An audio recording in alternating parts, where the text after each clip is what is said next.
નમસ્કાર દર્શક મિત્રો, વિસાવદરમાં આમ આદમી પાર્ટીના ધારાસભ્ય ભૂપત ભાયાણીએ રાજીનામું આપી દીધું છે અને તેઓ ભારતીય જનતા પાર્ટીમાં જોઈન્ટ થઈ ગયા છે।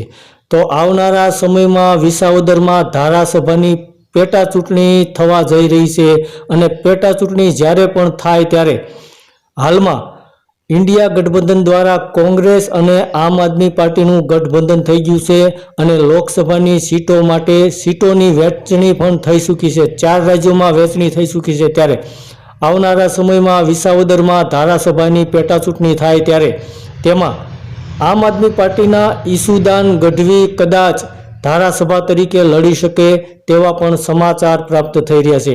તો હાલમાં વિસાવદરના લોકોએ પણ જણાવ્યું હતું કે અહીંયાથી જે લોકો પાર્ટી બદલે છે તેને વિસાવદરના લોકો નકારે છે। તો હાલમાં વિસાવદરની ધારાસભાની સીટમાં પેટા ચૂંટણી થઈ શકે જેમાં ઈસુદાન ગઢવી ધારાસભા તરીકે લડી શકે તેવા પણ સમાચાર મળી રહ્યા છે।